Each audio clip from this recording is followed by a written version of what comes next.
Bacalah teks di bawah ini untuk soal nomor 1-5. Si Bagas, kelinciku. Kelinciku, bernama Bagas. Kunamakan Bagas, karena saya berharap kelinci kesayanganku itu selalu sehat dan bugar. Bagas memiliki bulu yang lebat dan putih bersih.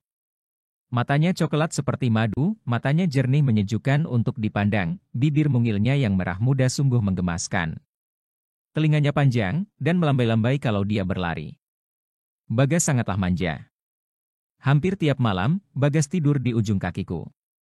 Sebelum kulus-elus, dia akan selalu menggangguku. Kalau waktunya makan, dia berputar-putar di depanku sambil mengibas-ngibaskan telinganya yang panjang. Mulutnya berkomat-kamit, seperti orang sedang berdoa. Kemanjaannya membuat aku selalu rindu. Bagas memiliki perilaku unik. Kalau marah, Bagas melakukan atraksi yang menarik. Dia menggunakan kaki belakangnya dan melompat dalam jangkauan yang begitu jauh. Buk, sering terdengar dia menjatuhkan diri. Kadang, dia melompat sampai sejauh 3 meter. Kalau tidak dipedulikan, kakinya dientak-entakan seperti anak kecil yang merajuk minta dibelikan mainan. Dengan menggunakan kaki belakangnya pula, dia berdiri sangat tinggi seperti sedang menunjukkan bahwa dia bisa menarik perhatian kita. 1. Berikut adalah kalimat dalam teks di atas yang mewakili ciri isi teks deskripsi tersebut. A. Kelinciku bernama Bagas. B. Sebelum kulus-elus dia akan selalu menggangguku. C. Kemanjaannya membuat aku selalu rindu. D. Sering terdengar dia menjatuhkan diri.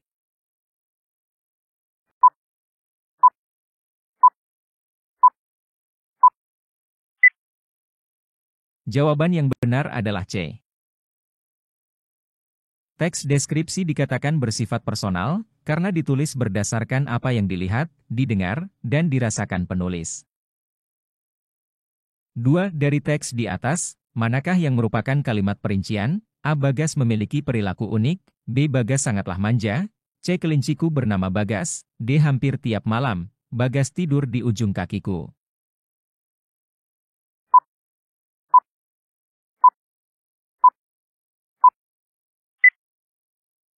Jawaban yang benar adalah D. Kalimat perincian sering menggunakan kata sifat, kata keterangan, contoh, perbandingan, atau deskripsi warna dan bentuk untuk memberikan informasi yang lebih spesifik.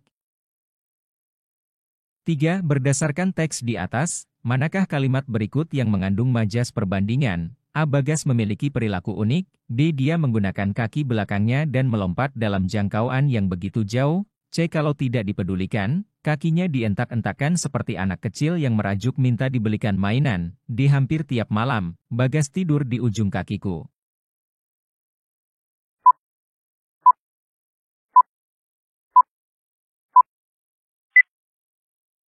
Jawaban yang benar adalah C. Majas perbandingan adalah gaya bahasa kiasan yang menyatakan sebuah perbandingan antara satu hal atau objek dengan yang lainnya yang dianggap sama.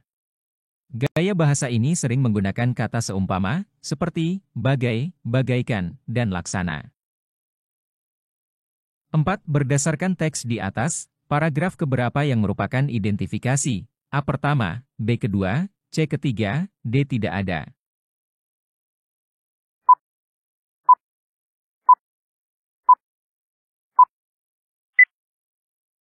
Jawaban yang benar adalah A.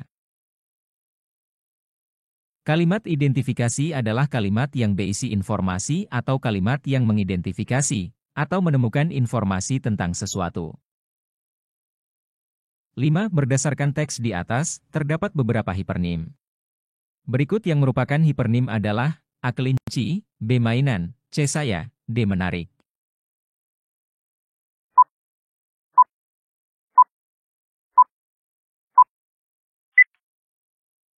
Jawaban yang benar adalah B.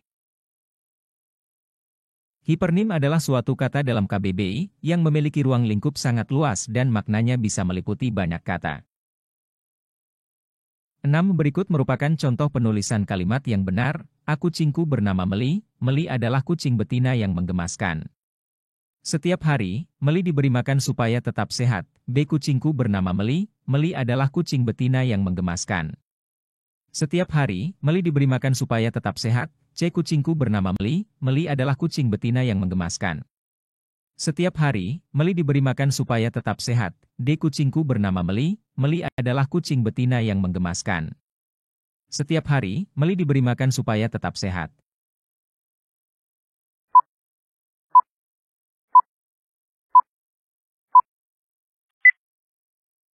Jawaban yang benar adalah B. Soal tersebut menanyakan contoh penulisan kalimat yang benar. Dari keempat pilihan jawaban tersedia, penulisan kalimat yang benar adalah B, karena nama itu depannya harus menggunakan huruf kapital, dan juga kata diberi tidak menggunakan spasi. 7. Contoh penulisan kalimat langsung yang benar adalah A. Dilla, aku baik-baik saja. Ko. B. Dilla berkata bahwa aku baik-baik saja. Ko. C. Dilla berkata, aku baik-baik saja. Ko. D. Aku baik-baik saja. Ko kata Dilla.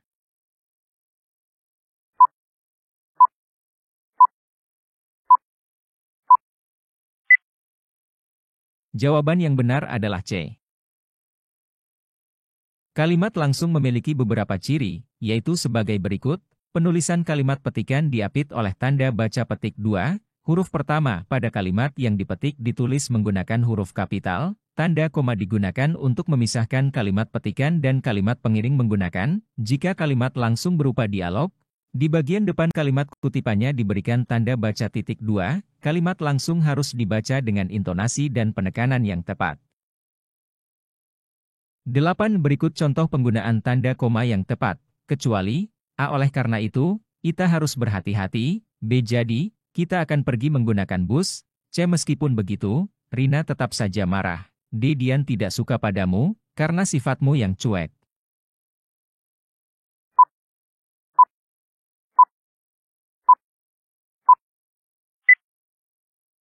Jawaban yang benar adalah D. Penggunaan tanda koma yang tidak sesuai, terlihat pada kalimat Dian tidak suka padamu, karena sifatmu yang cuek. Karena kata karena, merupakan kata hubung setara yang tidak perlu didahului oleh tanda koma. Adapun kata hubung yang perlu didahului tanda koma dalam kalimat majemuk setara, adalah tetapi, melainkan, dan sedangkan.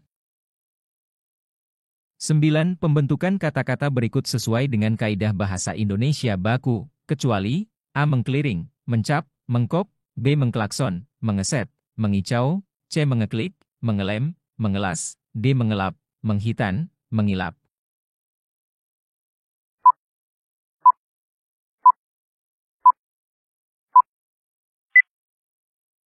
Jawaban yang benar adalah B. Kata mengicau bukanlah termasuk ke dalam kaidah bahasa Indonesia baku, yang termasuk kaidah bahasa Indonesia baku adalah berkicau. 10. Berikut merupakan kata-kata yang tidak sesuai dengan kaidah bahasa Indonesia yang benar. A. Menerjemahkan, menaati, mempecundangi. B. Menterjemahkan, mentaati, mempecundangi. C. Menerjemahkan, menaati, memecundangi. D. Menterjemahkan, menaati, memecundangi.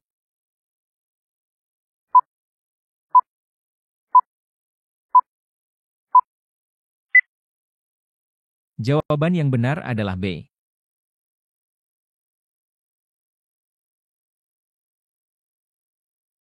Sebelas. Tema cerita fantasi adalah A. Magic, supernatural, futuristik. B. Magic, kepahlawanan, nyata. C. Supernatural realitas, futuristik. D. Imajinatif, mitos, kesejarahan.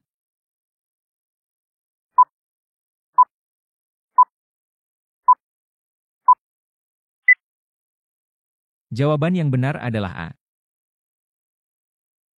Tema cerita fantasi meliputi sihir, supernatural, futuristik, dunia alternatif, pahlawan super, monster, peri, makhluk magis, pahlawan mitologis dan lainnya. 12.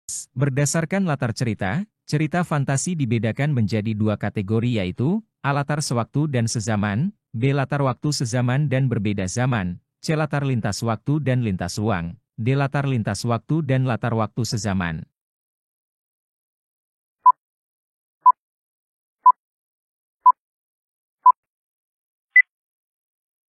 Jawaban yang benar adalah D. Kategori cerita fantasi berdasarkan latar cerita adalah latar lintas waktu dan latar lintas sezaman. 13. Kau harus membawanya kembali, Erza berteriak kalang kabut. Aku gugup, bingung, tak tahu apa yang harus kuperbuat, sedangkan manusia dengan wajah setengah kera itu memandang sekeliling. Manusia purba itu menemukanku ketika aku memasuki dimensi alfa. Tanpa kusadari, ia mengikutiku. Manusia purba itu akan mati jika tidak kembali dalam waktu 12 jam. Kutipan di atas merupakan struktur cerita fantasi yang berupa A. Orientasi, B. Komplikasi, C. Resolusi, D. Reduksi.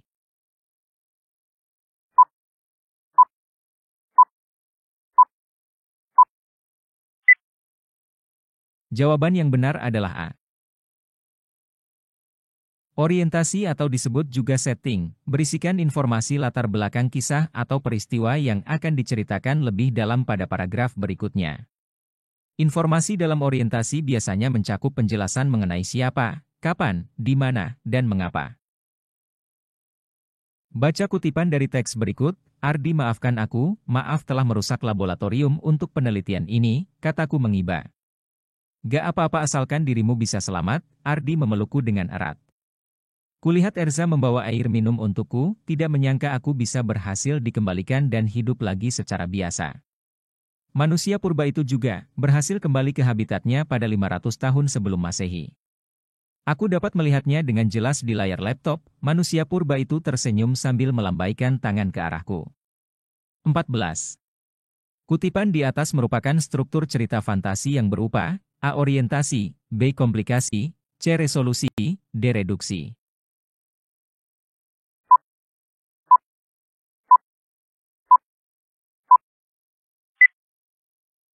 Jawaban yang benar adalah C. Bagian resolusi berisi penyelesaian masalah dari konflik yang terjadi dan timbulnya kesadaran tokoh. Biasanya di bagian ini, pembaca dapat memetik pelajaran dari cerita imajinasi tersebut. Penyelesaian masalah teks di atas terdapat pada kalimat, Ardi maafkan aku, maaf telah merusak laboratorium untuk penelitian ini. 15. Bacalah kutipan cerita berikut. Kau harus membawanya kembali, Ezra berteriak kalang kabut. Aku bingung, tak tahu apa yang harus kuperbuat, sedangkan manusia dengan wajah setengah kera itu memandang keliling. Manusia purba itu menemukanku ketika aku menelitinya dan tanpa kusadari ia mengikutiku. Manusia purba itu akan mati jika tidak kembali dalam waktu 12 jam, teks di atas merupakan bagian, A. Orientasi, B. Resolusi, C. Komplikasi, D. Amanat.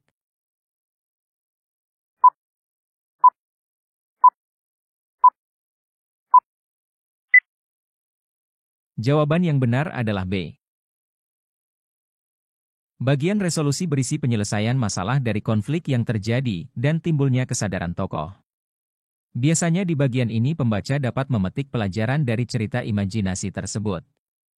Penyelesaian masalah teks di atas terdapat pada kalimat, kau harus membawanya kembali. 16. Di bawah ini yang bukan merupakan ciri dari cerita fantasi adalah A. Menggunakan berbagai latar, B. Masuk akal, C. Tokohnya unik, D. Terdapat keajaiban.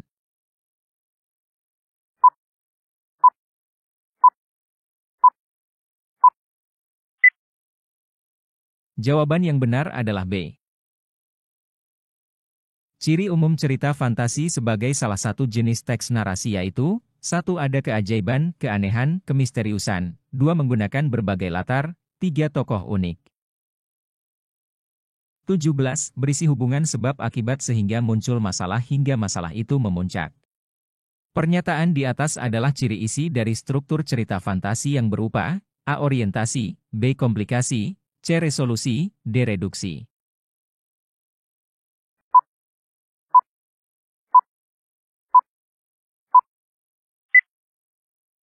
Jawaban yang benar adalah B. Komplikasi, bagian yang mengungkapkan hubungan sebab akibat, sehingga muncul permasalahan, baik awal permasalahan hingga puncak permasalahan. 18. Langkah pertama dalam merencanakan cerita fantasi adalah A. Menemukan ide penulisan, B. Penggalian ide cerita fantasi dari membaca, C. Membuat rangkaian peristiwa, D. Mengembangkan cerita fantasi.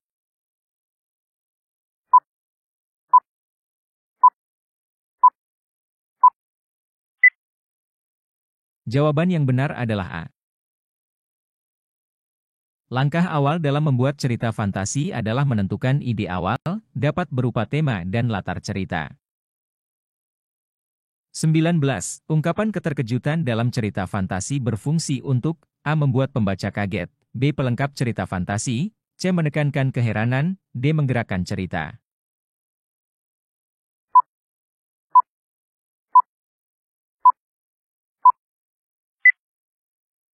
Jawaban yang benar adalah D. Penggunaan kata atau ungkapan keterkejutan berfungsi untuk menggerakkan cerita. Ungkapan keterkejutan pada cerita di atas berfungsi untuk mengawali konflik atau memulai masalah. 20. Setetes air mata pun jatuh dari wajah sang ratu, tak sepatah kata pun terdengar dari bibirnya. Kamar yang megah ini terasa sunyi dan penuh kesedihan. Kutipan di atas menggunakan latar, A. Waktu, B. Tempat, C. Kejadian, D. Suasana.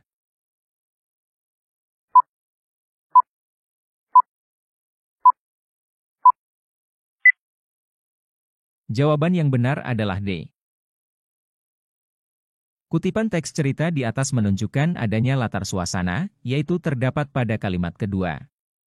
Salah satu ciri kebahasaan pada cerita fantasi, yaitu penggunaan kata yang mencerap panca indera untuk deskripsi latar, tempat, waktu, suasana.